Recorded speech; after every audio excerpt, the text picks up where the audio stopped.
On était dans le véhicule, on tournait en patrouille, comme on fait toutes les nuits, hein, parce que nous on est spécialiste de la nuit.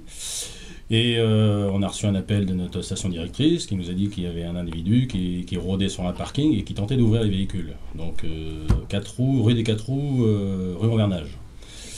La station directrice nous avait donné un signalement. Les lieux, on a vu l'individu qui correspondait au signalement. Dès qu'il nous a vus, on s'est arrêté à sa hauteur. Dès qu'il nous a vus, il a pris la fuite. Donc là, je suis descendu du véhicule, je me suis mis aussitôt à ses trousses. Et mon collègue, le brigadier Luçon, a continué avec le véhicule en essayant de couper sa route pour pas qu'il prenne la passerelle. Et l'individu, voyant que je le rattrapais, s'est retourné et a mis la main dans son blouson. Donc on voyait, il y a une de ses mains qui était plus apparente et on se posait la question de savoir s'il avait une arme de poing ou un couteau. Et au bout d'un moment, on lui intimait l'ordre de sortir sa main de son blouson. Et là, il a sorti sa main avec un couteau qui était ouvert. Et donc, il a tendu dans notre direction. Et au bout d'un moment, l'individu s'est remis à courir et s'est jeté dans le flanc. Donc, on est arrivé sur le bord juste derrière lui, mais il avait commencé déjà à nager. Au bout de 3-4 mètres, il a commencé à bouchonner, comme on dit, c'est-à-dire à couler. Donc là, j'ai ôté mon ceinturon et j'ai dit à mon collègue que j'allais descendre dans l'eau, et je suis descendu dans l'eau, et j'ai commencé à me diriger vers lui en nageant. Le problème, c'est que si on faisait rien, cette personne-là mourrait. Donc automatiquement, il faut essayer de faire quelque chose.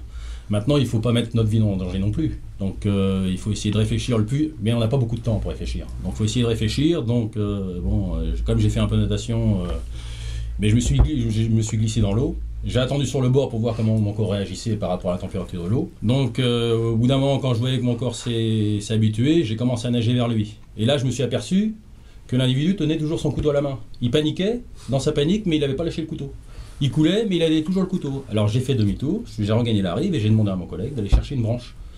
Pour essayer qu'il la saisisse de loin, pour pas, comme ça j'avais pas besoin de me rapprocher de lui.